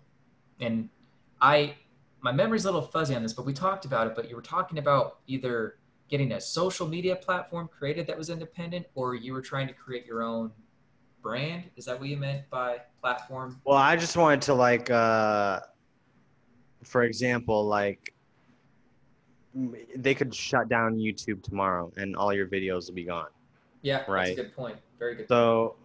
So, or like, here's another. Let me back it up. No, it's fine. The most of the websites you view are like social media websites, basically. Mm, You go to like Facebook, YouTube, right. blah blah blah blah. You don't go to websites anymore. Like I remember back in the day, there were websites, and there were like, you know, there would be multiple pages, and Tons you of would just them. like dig around in someone's website, and And there there would be like, still are. It's just that it's so social media saturated right now. You know what I yeah. mean? It's So the idea crazy. of like platform independence is maybe like start like, well, I've had this on the back burner for a while, but just like having my own website and then Yeah, hosting my videos like as like a backup on that website, that's a so good that idea. if YouTube gets like whatever, or they like change the rules and they're like, oh, this guy Anthony makes videos is a terrorist, we're gonna cancel his channel or like whatever, Right. then like I'll still have my website where I can like have all that. And so that's been the goal. I have like the web hosting service, I've got the WordPress account, I've got the domain names, Mm, I've got it all. I just haven't put together the actual like website. mm. But that's something I'm trying to do when I have the time. It's in the works for me too as well, man. I'm just Yeah. still starting small. I'm getting the game plan together and making a plan. Always, Yeah. But I'm always trying to pre-planning stuff. brand everything like That's good. That's I'm good. sticking behind Anthony makes videos. That's So great. like that's the name of all the domains. It's like, you know, anthonymakesvideos.com, .org, .net. I Nice. got them, and then like I've got the email address, anthonymakesvideos.info@gmail.com, and then like when I get to 100 subscribers, I'm gonna change my YouTube URL to be youtube.com/anthonymakesvideos. So like I'm trying to like, that's what I mean by like consolidating the brand, and then what I just talked about with like the whole platform independent idea, that's something I'm trying to pursue. Um, That's good. I don't know. Maybe we'll see it in early 2021. But yeah, that's yeah. Hopefully that answers your question. I don't know. Oh, no, that does. So, ladies and gentlemen, stay tuned for Anthony Makes Videos platform coming to you soon That's right. in the near You can go to future, the websites now. eventually. There's just nothing there. I own the Exactly. what? I own those domain names. So ha ha ha. Hey, no, me too, man. I own my I'm trying to websites get for right my now. There's just name nothing there right now. .com. I'm trying to get anthonymcknight.com. Mm. But there's this dude. He has that as like what you call it? It's just like it reroutes to this dude's Facebook, Okay. Tony McKnight, and he's like got all these like, I feel like there was like all these guns and like exotic tigers and stuff. Like he lives in Las Vegas. I was like, who is this guy? But I looked it up, and his stake on the URL ends this January, and I'm gonna be sitting there with my finger over the mouse. That when it expires, I'm gonna get that URL. I'm gonna swipe that URL out from underneath him. I'm gonna have AnthonyMcKnight.com. Shit. Mark my words. If he's listening, I'm on to you. I'm on to you, Tony McKnight. I'm coming Dude. for your domain name, Oh, man, my that's domain name. rich. That's rich. Yeah, man. Because the way I think of it, on a serious note, is it's like when you're using YouTube and Instagram, Facebook, whatever it is, Mm, you are a serf, an mm, SERF. You're like one of those farmers that's farming the land for the aristocrat to profit off of your labor, mm. basically. But Oh, if you are platform independent or you have your own website, whatever, you are independent and you're like, you're free, mm. essentially. There's Yeah. no one to like, Stop you. you, yeah, you can say whatever you Take your want. You can money or post anything whatever like you that. want. Like, Yeah. yeah. So you're not a serf anymore. You're not in the like feudal social media society. No, man, that's so true. Like, no one can take that from you. You know, like you don't owe anybody any money. They can't take your videos. You know, you make all of that for yourself, and you get all the revenue for yourself. You know, I think Yeah. a lot of people would Monetizing like it is that. a whole other beast. I don't know how I'm gonna do that yet, but Dude, I'm in the I'm same just boat. I'm in like the I same said at the boat. beginning, I'm just having fun making videos, Me too. My last video was watching my first unofficial Rubiks Cube competition from Mm. 2007, and it's like I'm gonna get like 10 views on that video, but like God, watching that video over and over is like priceless to me. And like I've got the reaction video, like gold. Yeah. I No, don't dude, I care. watched it. I thought it was great.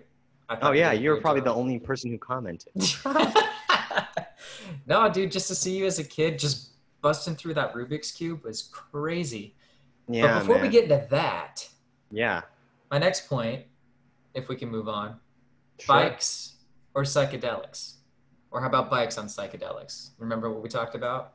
Bikes and psychedelics. Oh man. Bikes or psychedelics? Or I don't remember the psychedelics on like. bikes?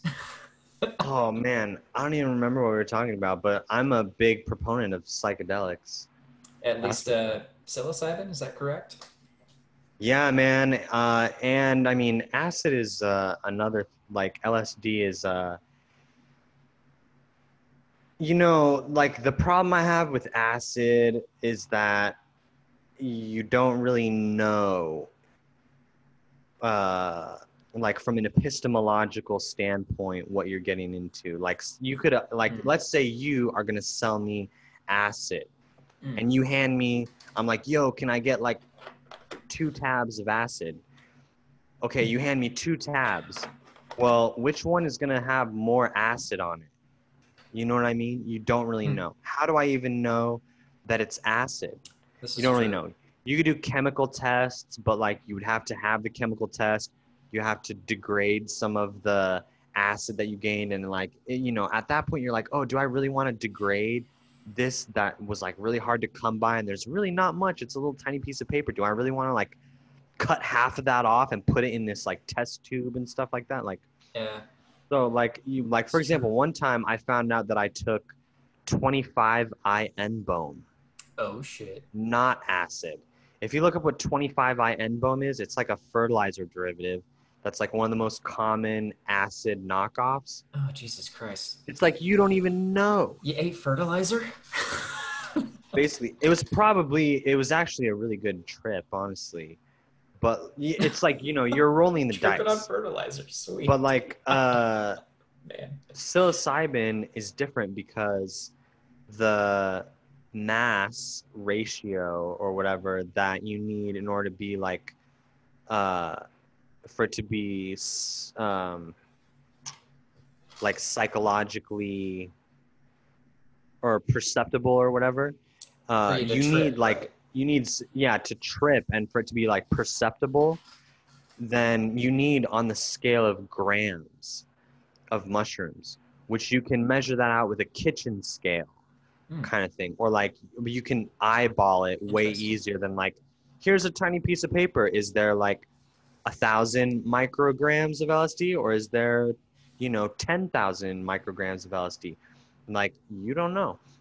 Not the acid is like bad. I mean, like, I would totally take the opportunity to do acid again, perhaps if that came up. But psilocybin, it's like much more, it's easier. Plus, you can identify the mushroom species, like the taxonomy of it, way more easily. You know, you can like Mm. look at it and be like, oh, it's got the blue bruising on the stem, the cap is a certain color, and blah blah blah blah blah, and you can like know that it's psilocybin mushrooms. Mm. Um, big fan, big fan. Yeah. Would recommend to anyone out there. Mm. Heroic doses or micro doses. I've Mm. done micro dosing, and I think that has legitimate antidepressant properties. And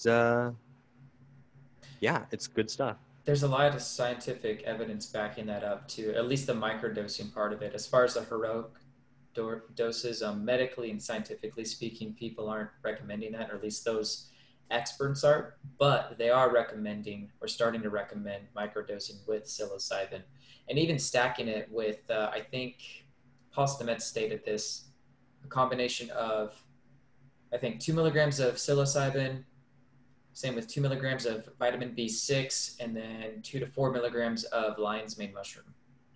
You heard about that No. stack? Yeah, no.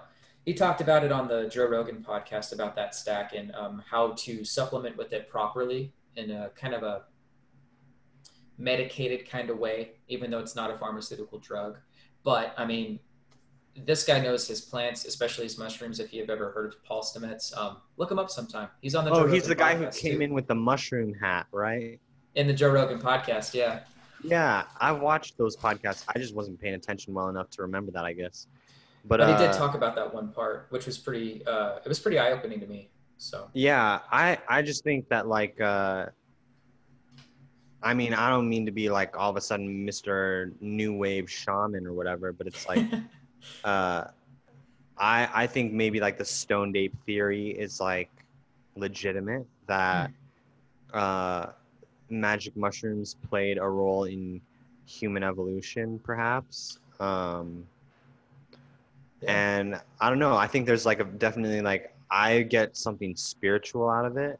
Mm-hmm. Um, and it's always been something that has led me to deeply reflect on my life at the time, Yeah. and like the circumstances that I'm in when I'm taking them, and um, I think it's all positive. It like anything else though, it can be abused, of course, Oh yeah. but I I've always had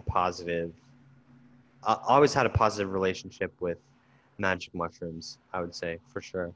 Gotcha, man. Yeah, no, man, and I agree with you. I think from back in time, I think that from the time of our ancestors, I think that they either stumbled upon it or found it as a food, and it somehow gave them more fuel to kind of like give them the ideas or maybe even the paintings on the walls that we've seen from history, and maybe even help them Yeah, connect I'm closer trying to get a to tattoo of one of help them. those cave drawings, as a matter of fact. I mean, and maybe even help them connect closer to God or whatever they worshipped at the time. But also I think even with the creativity, like evolutionarily speaking, on that theory, that I think it did help us kind of develop ourselves, and we were able to create, you know, those tools and those necessary things for needs of survival and creating a proper environment, hunting and gathering things like that. I think it somehow played a role back then because it's you know psilocybin's been around for what centuries. Yeah. The plant, it's been on this earth for a long time. So I'm more of a naturalist when it comes to using certain things like that, and I think eating it is one way or one of the better ways to ingest a substance like that. But you need to do it, I think, in a careful way and in a smart way, not in an abused way, like where most people just say like, "Hey, I'm going to go to a mushroom party. See ya." It's like, yeah, we probably won't see you for like a couple months, kind of deal. Hmm. But I think Yeah. microdosing. I think there's a key to it, and I think that there could be some potential with microdosing, but just Yeah. microdosing in general. Yeah, Nothing, they're doing nothing more or studies in less. Colorado about that, because magic mushrooms are legal in Colorado. So Oh, really? they're Okay. doing like actual legitimate clinical studies of the effects that it has on people. So I I'm looking gotcha. forward to those. And like, I don't know. Yeah, no, Next dude. time I do, Keep me next time I informed. do, yeah, next time I do some mushrooms, I don't think I'm gonna microdose because I don't know. It's just like I feel like sketched out sometimes. Like Hmm. when I microdose, like I'm afraid that I'll be in public and I'm like tripping. I'll be like, oh, I microdosed What? When you're point microdosing? point 0.2 grams today and I'm tripping. But then I'll like do a like larger like macro dose and Yeah, I'm like actually tripping and I'm like, oh, I feel like I'm good enough to go out in public right now, kind of I'm on thing. top of Like, the world. yeah, yeah. Right. But like next time I do mushrooms, I'm going to probably take a lot and then Take the uh hero's journey. no, and then blindfold myself and then just sit in the dark and meditate. Or you could just sit in the dark and meditate without the blindfold. Yeah, well, I mean, I don't Or know, would the it blind be or would it be here. too trippy that way, like having your eyes open or like well, never mind. Because I you'd don't be know. tripping either way, so I mean you're gonna have something going on in your head anyway, right? That well, Maybe. that's what I'll find out, I guess. All right. Well, hey, keep me informed and let me know how that goes. I will, or you should do it with me, man. uh, take a rain check on Rain check. that. Take a rain Well, check on I'm gonna keep you to that, man. that. All right. How about we get into Rubik's Cubes? All right, You did man. the video as a kid. You did that That's as your recent video. that's How long have right. you been doing Rubik's Cubes? What got you into it? You talked about an Oh man. algorithm. Well, I mean, just give us like kind of it in a nutshell so that way you don't have to elaborate too much. yeah, But I know go what you for mean. it. Yeah, you were reading my face. You're like, oh boy, I'm this ready. guy's gonna start rambling here. We got another three No, hours.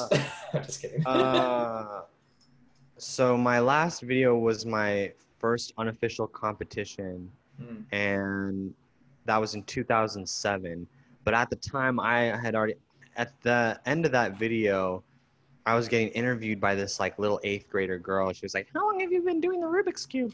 And Yeah. I think I said something like 3 or 4 years at that time, Hmm. which sounds about right. And what happened is my best friend who came in second, who I still talk to. I mentioned him earlier. He Hmm. was the guy who I talked to about like going to the gym together, where we were like, "Oh, bro, like we need to bulk up so we can go to the pool." Oh wow, Same that's that guy, same friend. same Okay. guy. So like we've been like friends Cool. for like a long ass fucking time. Dude, that's And awesome, man. That's yeah, and great. so his dad brought home a Rubik's Cube from work one day and showed it to him, and then he showed it to me. And so this was probably like third, fourth, fifth grade, maybe somewhere in that vicinity. Okay. And I just gradually learned like a dummy because the internet really wasn't uh like you can go on the internet and there's like a ton of resources on how to solve a Yeah. Rubik's Cube. Back then, like there was no such thing as YouTube Yeah. and It was just up and coming. It and was so still in the it was early like stages for us. yeah, it was real hard to like find like, systematic approaches, methods, algorithms. But I Yeah. eventually figured out a solution path and I would just practice with him. And then that friend of mine, his name's Aaron, he was actually faster than me at the time of that competition in 2007. And I went into that competition at the time expecting that he was going to win. But what happened is I got to the last step or the second to last step and I like skipped the last step. It was kind of like lucky. And so I beat him by 2 seconds. And my ego just went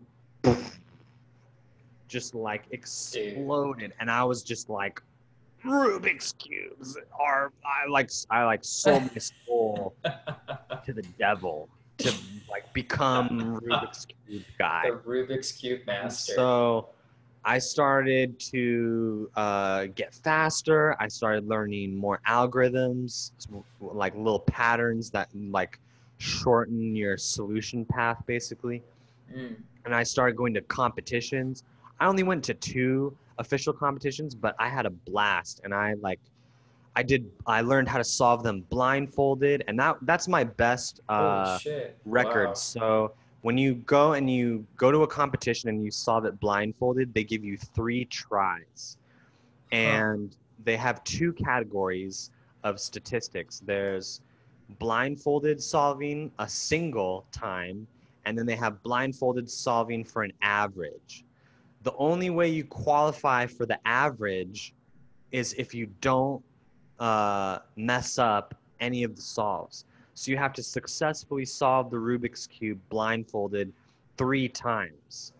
So a lot of people, they'll go in and they'll like do it, they'll memorize the cube, they'll put on the blindfold, and then they won't solve it. Hmm. And they won't solve it successfully. So they don't qualify for the average. I went into the competition as like an 8th grader and I solved it 3 times successfully. I was in the top 100 in the world for the blindfolded average at the time. Since then, the 10, 12 years, I've dropped down considerably, but I think I'm like just outside the top 100 for North America as far as that record is concerned. But like that's my claim to fame was the blindfolded solving time. Yeah, man, crazy. But it's like riding a bicycle, you know. Like I've got one on hand. It's Oh like shit! all day long. He's got the Rubik's Cube, ladies and gentlemen. You just saw it firsthand right there. Yeah, and I would also do one hand. You know what I mean? That was like another one of my favorite events where you Skills. would just like bust it out one handed. He's not even looking And at it, you guys. I don't know, I hope like everybody saw that. it's If you like made it riding a this far. bicycle. It's like riding a bicycle, seriously. And Hmm. it's yeah, it's an addiction for Hmm. sure. It's an addiction, and it does not help with the ladies. If anyone was wondering, or they thought maybe it did help with the ladies, it definitely doesn't. Hmm. Um, It kind but of yeah, reminds me of one of the. It kind of reminds me on one of those things where it's like you either do yo-yoing or you play with a kadama, you know. But Rubik's Cube, like, it's so technical that it's not. It's neither of those things. Like those are really active things, whereas like Rubik's Cube is active, but it's more of a mind thing. it's like a mind. It's like a it's like an active process. You know what I mean? Like because you're Yeah, thinking how to create and like you said, there's literally an algorithm to it, but how you're going to get that whole cube solved. And then if you decide to put some pressure on yourself, you're going to time yourself and see how long it actually takes to do it. You know? yeah, exactly. It's the reason why I don't play video games, honestly, because when I Mm. got hooked at that age, that was like when the first Xbox was out. Mm. Like Halo 2 was big then. Me and my brothers And all so it played was that. like oh, I could play Halo 2 or I could play Rubik's cubes all day. And I went the Rubik's Cube path. And so to this day, I still don't play video games at all. And like whenever anyone starts talking about video games, it's just like, whoosh, Mm. I have no idea because I've been so into Rubik's Cubes for these years. That's where all of my like, you know, that kind of energy where like, instead of putting it into video games, I put it into Rubik's Cubes. Yeah, Um, that's good. but I love it. And I'm trying to write a guide that's my own take on how to solve the Rubik's Cube. Oh, Um, dude, that'd be legit. I've actually been working on that recently, and I've been sending the drafts to other monks in monk mode, trying to get them to read it and stuff. Oh, And very cool. yeah, Huh, it's a crazy obsession. It's nice. crazy. Do you have Yeah. a PDF link that you might be able to leave? Like if I could put it in the description for this video? Yeah, well, I'll give you the final version and you can edit the description and throw it in there Hmm, because I'm still sure. finishing it up. Oh, still But finishing for up the sure, drafts. Yeah. No, yeah, dude. Okay, so when you actually, yeah, that's what I was gonna ask you. Yeah, when you finish that up, let me know and I'll put it in this podcast, man. That way yeah, people can man. check you out. Get to know Yeah, you a little bit Rubik's better. Cube. That's what everyone knows me for. Is the Just Rubik's for Cube. like, that's like no matter what I say, like if someone gets to this point in the interview, they'll literally forget 100% of what I said, and they'll just remember, oh, Rubik's Cube guy, right? And he's got a book. Yeah, a paper. It's gonna be like it's gonna Paper. be like 10 to 15 pages That's of perfect though. stuff. Yeah, That'll be good. That's a good guide.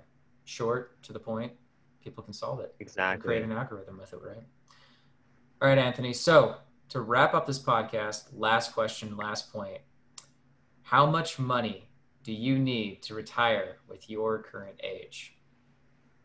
You asked me this question. At my age now, I would need like I keep on changing the number because I'm like, oh, what about the broker fees that would be involved and stuff like that? It's Mm-hmm. about $2.5 million. Two and a half Uh, million dollars. you could round it down to like $2.1 million and some change, but that's how much money I need to retire. And Wow. the reasoning since I asked this question, I guess Yeah, you did I'll ask this elaborate, question. is that this is my plan is I need to pay off my student loans. So that's on a scale of tens of thousands of dollars still. Hmm. And then I want to spend about $100,000 to lock in a certain kind of lifestyle. Hmm. Like I want to like maybe secure a townhouse or like, maybe get a new car, things like that. But I'm like, I'm only going to spend $100,000 maybe on that, maybe more. We'll see. But like Yeah. a couple hundred thousands of dollars.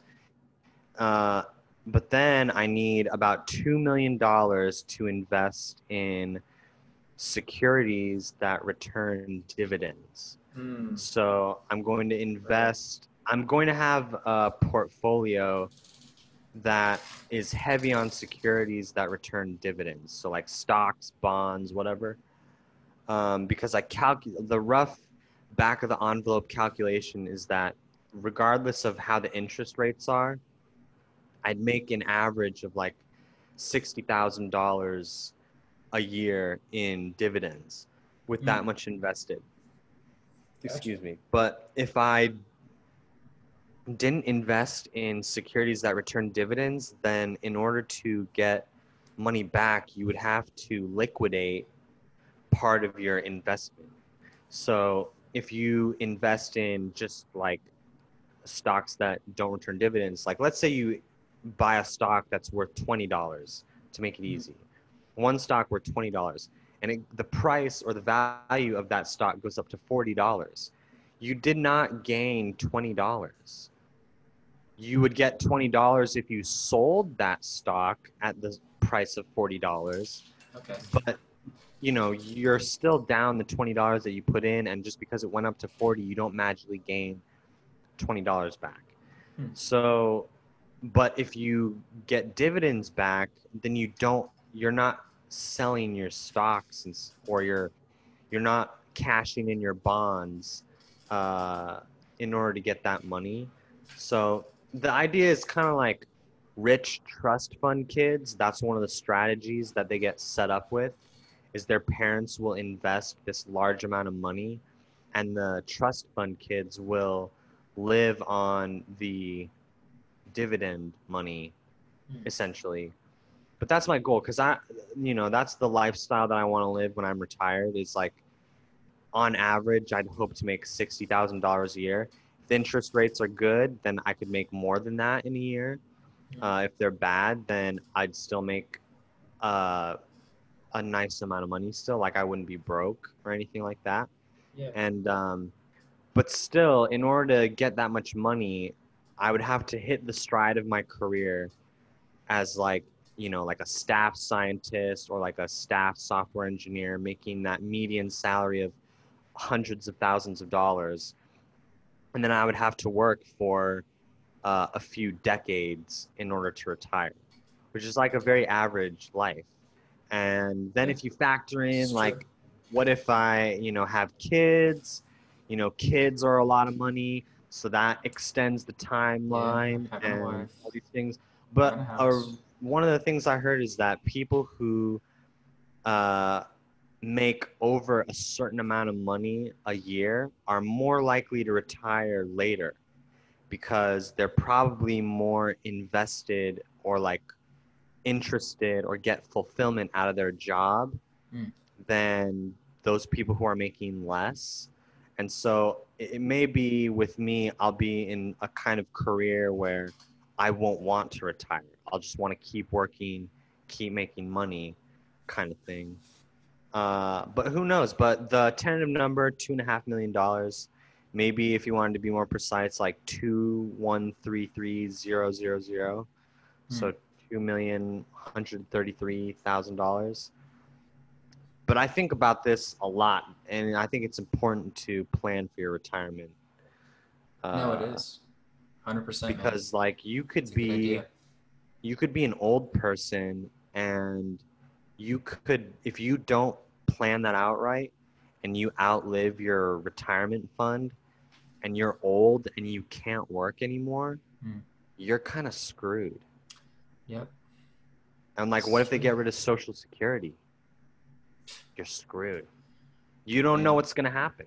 That's true, man. By the time you're that age, they could get rid of Social Security within the next 20, 30 years. Like, that's possible. Yeah. So I think about that. Definitely. I'm trying to pay future me a favor by thinking about this now. I hope That's all of good. you watching, if you've watched this far, I hope you all think about it. How much money do you need to retire? It's an important question.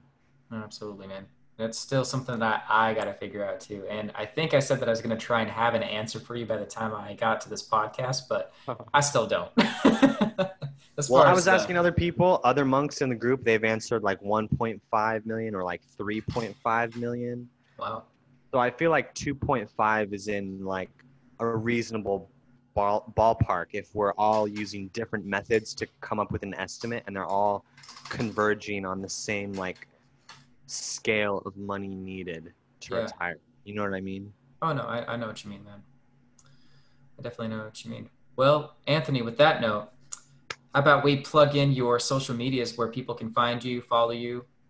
Yeah, man. Your YouTube channel. All right. So, YouTube, all you have to do is search Anthony Makes Videos in the search bar, no spaces, Anthony Makes Videos, and you'll find me.